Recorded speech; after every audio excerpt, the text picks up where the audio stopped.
D'abord, Papa Ndiaye, nous le savons, croit nécessaire de faire une grande place à l'éducation sexuelle à l'école, Mathieu Bocoté, et cela au nom de la lutte contre les discriminations sexistes.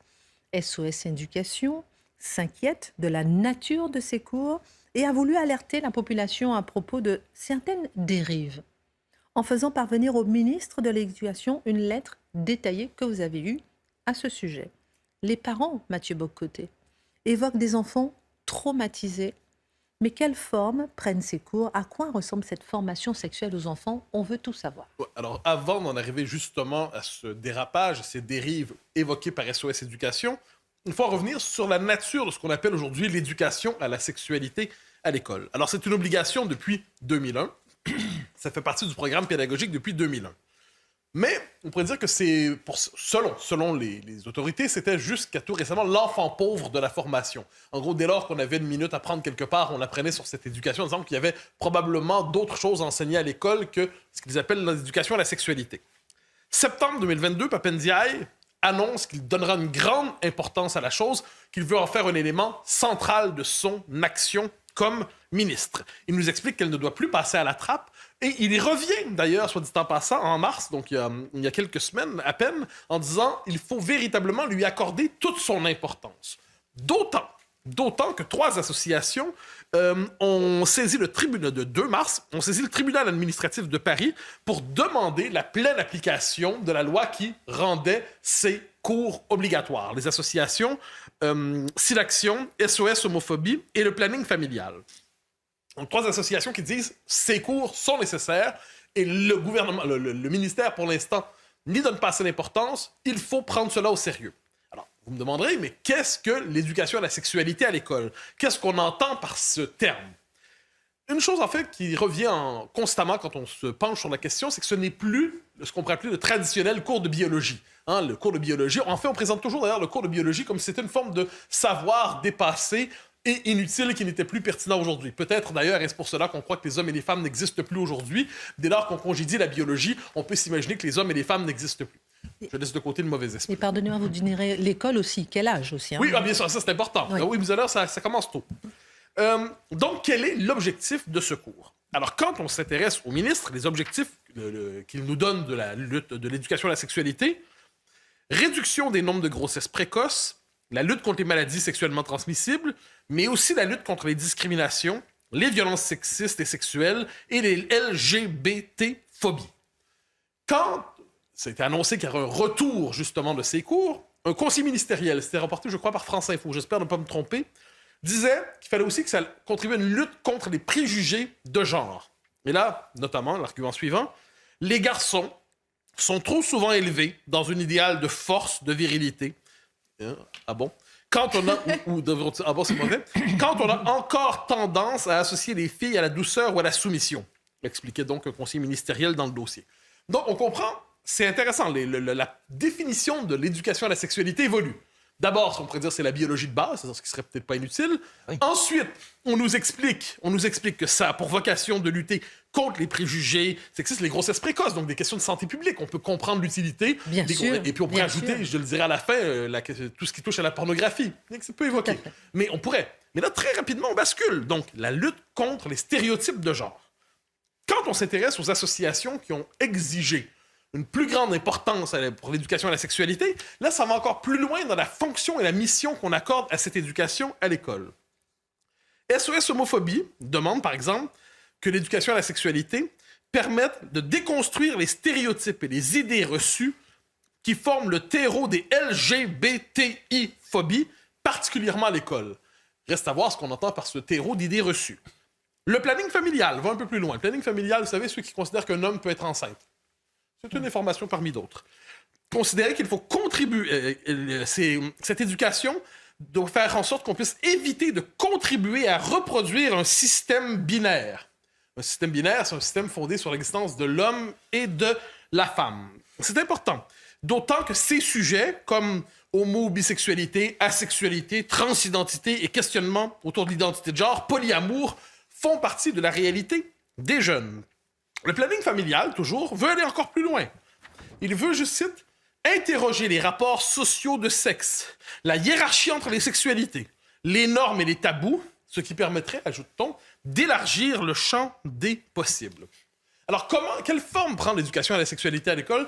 Il y a différentes formes possibles. Il peut y avoir l'infirmière qui s'en occupe, il peut y avoir l'enseignant ou l'enseignante qui s'en occupe, il peut y avoir aussi des associations qui prennent en charge la formation.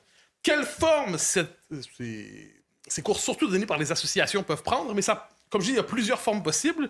Généralement, alors je précise, ça commence avec une séquence où on définit les termes. Et pardon, avant d'aller dans le dur, parce que je sens que ça... Ce sont des associations donc, qui viennent à l'école. Hein. Alors, comme je dis, les cours cette formation est assurée par plusieurs pôles possibles. Et il y a, je dirais, une part, non pas de flou, mais il y a plusieurs manières, en fait, de porter cette éducation à la sexualité. À partir de quel âge? Alors, j'arrive. Ça peut commencer très tôt, ça peut aller jusqu'à assez tard. Soyez patient. Donc, on va par exemple diffuser un film. On va prendre la peine de définir quelques termes. Sexisme, racisme, LGBTI, phobie. Et ensuite, on va avoir une discussion avec les élèves pour déconstruire les idées reçues. Et à la fin, il va y avoir... ça, c'est une méthode qui nous vient de Scandinavie. J'ai appris ça. On va mettre une série de questions, avec des petits papiers blancs, des questions pour les élèves. Et là, le formateur va avoir la responsabilité de répondre à toutes les questions qui sont posées, quelles qu'elles soient, toujours dans cette logique, évidemment, de déconstruction des stéréotypes. Alors, on pourrait se demander simplement, est-ce que c'est véritablement la fonction de l'école d'aller aussi loin dans cette définition étendue de l'éducation à la sexualité? Et on peut se demander s'il y a des dérives. Vous venez de parler de SOS Éducation, on en a parlé justement, qui ont écrit une lettre au ministre de l'Éducation. Quelle forme a pris leur mise en garde, justement? Ouais, mise en garde, dérive, vous avez tout à fait raison, c'est le bon terme, je crois, mise en garde. SOS Éducation nous en informe, c'est une lettre envoyée de 6 pages et qui raconte une de ces séances qui se passe en janvier-février 2023. Et il y a quelque chose d'un peu étonnant. Donc, en gros, ce sont des enfants autour de 10 ans. 10 ans. Et là, on va avoir un cours d'éducation à la sexualité qui est, disons, ambitieux dans son mandat. Donc, la séance est présentée, les enfants sont censés répondre des petites questions, et là, c'est l'infirmière qui est en charge de poser des questions. Et voilà les enfants sont traumatisés. Hein, ils vont rapporter ça à leurs parents, puis je donne ce qu'ils ont rapporté à leurs parents pour qu'on donne une idée du contenu de cet enseignement improbable. J'espère que ça sonnera un peu grossier ou grivois ou à tout le moins inadapté, inapproprié. Je m'en excuse à l'avance. Mais si les enfants peuvent entendre? Alors, je précise. Malheureusement. Je m'en excuse. C'est ce qui se disait à l'école. Alors, et voici les réponses apportées par l'infirmière aux élèves d'âge d'environ 10 ans. Pour le plaisir, une fille suce le pénis du garçon. Le garçon suce le vagin de la fille et peut avaler quelque chose. Pour le plaisir, la fille peut caresser délicatement les testicules du garçon. On peut faire le sexe dans les fesses et dites aux parents de vous vacciner contre le papillon. Alors, c'est précis à tout le moins. Pour ce qui est de la question des LGBT, on explique, alors dans cette séance, on a pris la peine de préciser la signification de chaque lettre. Je suis heureux qu'il ne soit pas en Amérique du Nord parce qu'il y aurait eu beaucoup plus que 4 lettres, soit dit en passant. Nous, on est rendu beaucoup, beaucoup plus loin. Et on a pris la peine d'expliquer qu'on peut changer de sexe. On peut changer de sexe en prenant des médicaments qui permettent de changer de sexe lorsqu'on est enfant. Donc, la possibilité de changer de sexe, elle est donnée aux enfants de 10 ans dans le cadre de cette activité pédagogique. Les enfants arrivent chez eux, un peu traumatisés. Les réactions sont assez... C'est ce qui est rapporté par SOS Éducation. Certains sont en pleurs, en larmes. Certains, au moment de recevoir des cours, étaient sur le mode « je ne veux pas entendre et ainsi de suite. Donc, vous voyez une forme de traumatisme. À tout le moins, il y a un choc. Les parents vont rencontrer la direction de l'école qui dit « Ah, ben en effet, d'autant que l'enseignante n'était pas là, il n'y avait que l'infirmière qui était là dans les circonstances. Et on s'en excuse, c'était inapproprié. » L'enseignante de retour s'amuse, commente un peu tout cela et ajoute, c'est important de le dire, que la fellation pour elle était par exemple une activité des enfants de 10 ans et que la prise de bloqueurs de puberté n'était pas obligatoire. Alors, qu'est-ce qu'on doit voir à travers... C'est quand même... C'est pas merci de préciser que c'est pas obligatoire. Peut-être est-ce qu'un jour ça le sera. Alors, qu'est-ce qui est intéressant à travers cette séquence rapportée par SOS Éducation? On passe d'un enseignement de base sur la différence sexuée, qui est un enseignement de biologie élémentaire pour la connaissance du corps humain. Je pense qu'il pourrait nous rassembler tous, du plus grand des athées au plus ardent des Amish. Je pense qu'on peut tous être d'accord autour de cela. à un enseignement déconstructeur. Il faut déconstruire, je le disais plus tôt, ça faisait même partie du discours ministériel, les préjugés de genre, ce qu'ils appellent les préjugés de genre, la binarité, la représentation de l'identité sexuelle classique. Bon. Et le point d'aboutissement, c'est un enseignement que l'on pourrait dire quasi pornographique aux enfants de 10 ans. Et je précise juste au cas où on se comprenne mal, je suis en ces matières, mais très, très, très loin de toute forme de puritanisme en matière de vie privée, de vie intime. Les gens font ce qu'ils veulent de leur vie. Mais quand on dit 10 ans, ça change la chose. Quand on dit l'école et 10 ans, c'est que là, c'est pas une question de morale dont on parle. C'est une question de formation des consciences, de formation psychique, de formation de la psychologie des élèves. Et on peut se demander si faire un tel enseignement à des enfants de 10 ans, s'il ne s'agit pas d'une forme de viol des consciences. Alors, que devrait être le contenu de l'éducation sexuelle à l'école? Dernière question. Franchement, dans la mesure où il doit y en avoir, hein, biologie. Existence des hommes et des femmes. Ça pourrait quand même nous libérer de bien des discours un peu farfelus qui traînent dans la société. J'ajouterais la lutte contre l'emprise pornographique sur la formation de l'imaginaire érotique et de la formation du sentiment amoureux. S'il y a un travail essentiel à faire, je crois que ça ressemble à ça. Sinon, si on a tant de temps que ça disponible à l'école, je propose de mettre de l'avant la littérature, les mathématiques, l'histoire, la géographie. Je pense qu'en dernière instance, tout cela correspond à la fonction de l'école bien davantage que de construire une école de la déconstruction inclusive, post-genrée, où finalement on explique que le sexe peut aussi se faire dans les fesses, ce dont nul ne doute, mais fallait-il le dire aux enfants? Shocking. Sans transition. Bonjour tout le monde. Là, aujourd'hui, on va mettre de quoi au clair. J'ai partagé tantôt un camp, maintenant, de drag queen. Un camp de drag queen. Les enfants vont aller dans un camp. Là, je vais vous expliquer. Moi, je ne suis pas homophobe et pas du tout, même pas un petit peu. J'ai pas... Mais là, il y a une différence entre aller montrer à des enfants des drag queens. C'est pas à la maternelle puis dans les écoles là, les enfants là, ça fait de la gouache, ok? De la gouache, ça joue à Barbie, hein? La petite Barbie, il y a Ken, il y a Barbie, les camions, ça joue dans la boîte, ça joue dans le sable, nos enfants sont sages, ça fait du bicycle, ça fait des bricolages, on appelle ça du papier mâché, là. Moi, je tripais là-dessus, je faisais du papier mâché avec mes enfants, ok? Ça, là, c'est ce qu'on appelle la maternelle. Les drag queens, c'est un monde d'adultes. On montre à un enfant l'estime de soi, de se bâtir. On montre pas à un enfant à s'inventer une personnalité imaginaire. La drag queen, là, ne fait pas sa vie en drag queen, hein? Elle a une vie de tous les jours. Elle n'est pas toujours habillée avec ses grandes robes. Elle n'est pas toujours habillée en wouhou, puis les stepettes, puis les non. Ça, c'est pas la vie normale. C'est de montrer, là, moi, je suis en psychologie, là. C'est de montrer à un enfant à ne pas vivre au contraire. Ils disent, on fait ça pour, les genres, les styles. Non! Vous montrez à des enfants à ne pas être bien dans leur peau, à vivre dans un personnage imaginaire. Pendant que nous, les intervenants, on essaye de travailler, les thérapeutes, les coachs, à être bien dans sa peau, à s'aimer, à s'apprécier, d'aimer la personne qu'il est. Parce que l'estime aujourd'hui de la plupart des gens de la société, elle est détruite. Puis vous allez venir, au lieu de dire, hey, sois toi-même.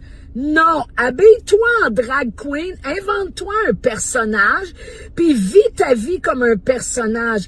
Les gens ont déjà des problèmes avec l'ego, la personnalité, qui ont peur d'être eux autres mêmes. Fait qu'en faisant vos choses de drag queen, puis en allant parler, puis ouvrir des camps pour les enfants, puis aller en maternelle, parler c'est quoi d'être une drag queen, puis vous faites tout le contraire.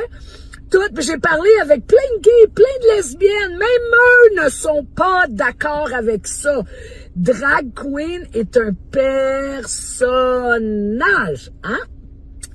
C'est un personnage, là, j'ai des vidéos par-dessus vidéos de drag queens qui font la split des maternelles et s'il faut que je vous les partage tous, j'ose même pas les partager parce que je les trouve tellement vulgaires, qui twerk puis qui font des...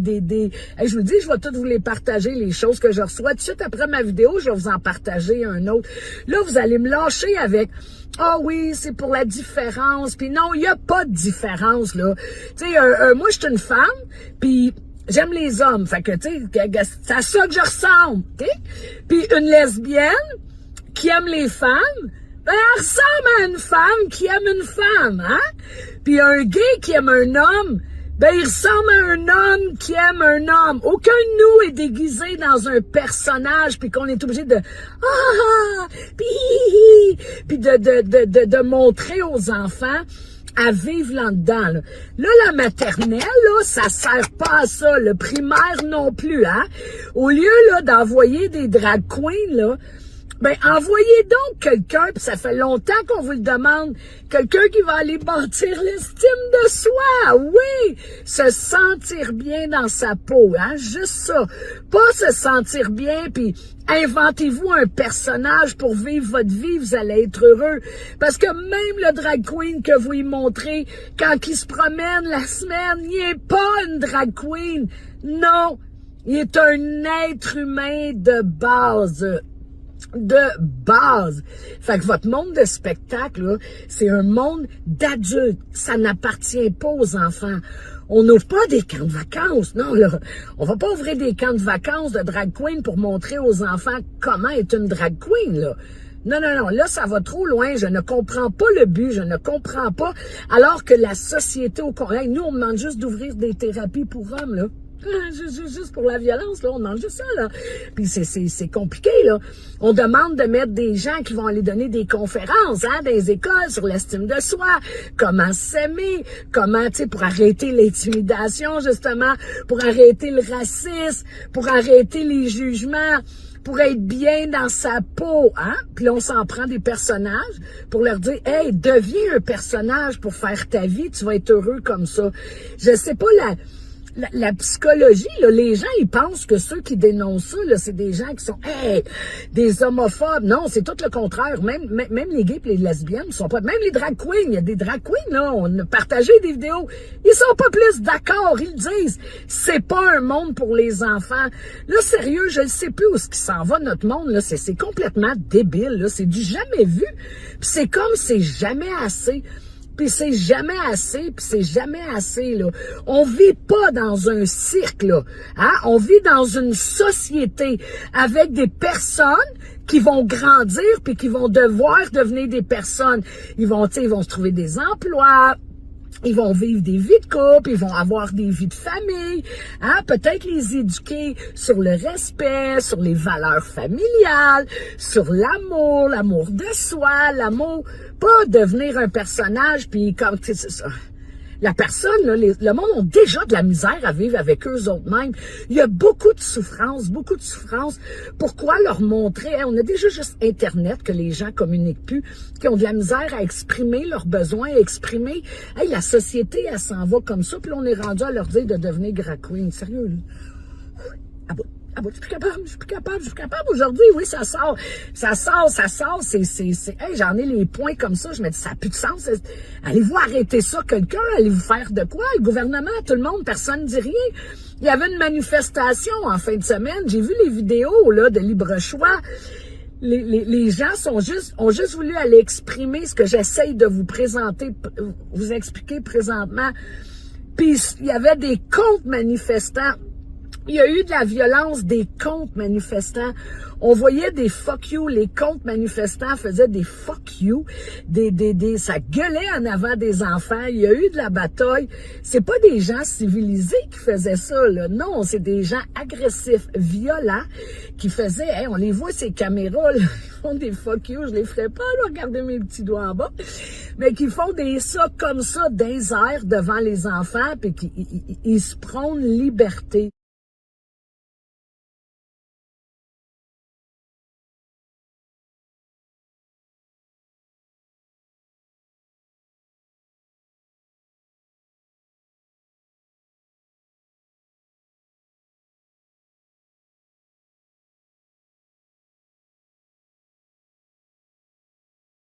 Non, la liberté, c'est l'amour, c'est le respect.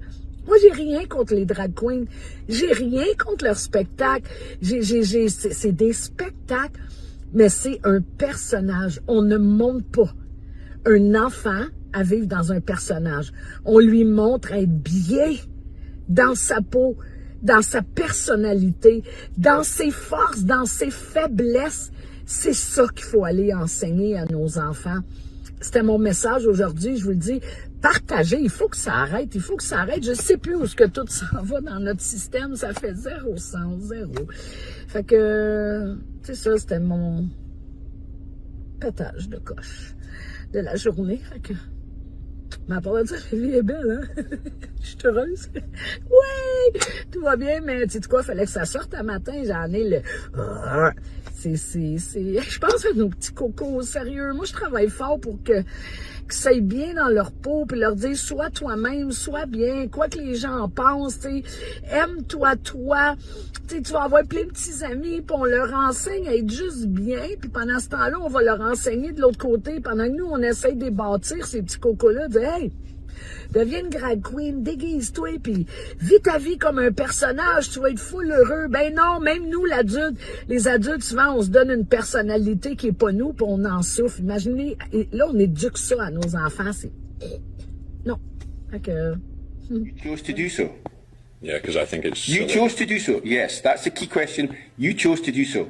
I think it's silly to have anything other than two genders. So That, okay. Anything could you else is a could you personal please opinion. keep that opinion to your own house? Thank you. Not in this so you room. get to put your opinion out in class, and my No, opinion. has to- I am not. My putting opinion has to stay I inside am my not house. putting my opinion. I am not putting my opinion out. I am stating what is national school authority policy. Okay? Well, it's not scientific whatsoever. Not every policy is scientific, not every policy is scientific, Murray. And you can't come out here and say that I'm not being inclusive when someone says I something you didn't say disagree with. you, So you, I said what you were saying was not being you inclusive. kick me out of class. If you want to have a discussion about it, we could have done it. Had a discussion. You don't have to kick me out of class. I'm and sorry, Waste 30 minutes I'm- of my time, where I could have been down revising, doing something else. Instead, I state something I believe in. You kick me out of class for 30 minutes. And I'm waiting on. Take this somewhere else, Murray. You can make an official complaint. I'm not Please going to do. make an official complaint. Why not? I just think it's. I know what you think, and I know what the authority thinks. I know what the authority's point of view. Well, I know It's what very science clear that we make no discrimination on the grounds of various... I wasn't making discrimination. I'm simply saying there are two genders, male and female. Yeah. Anything else is a personal identification. I'm sorry, but you chose to make an issue of making a point which is contrary to policy.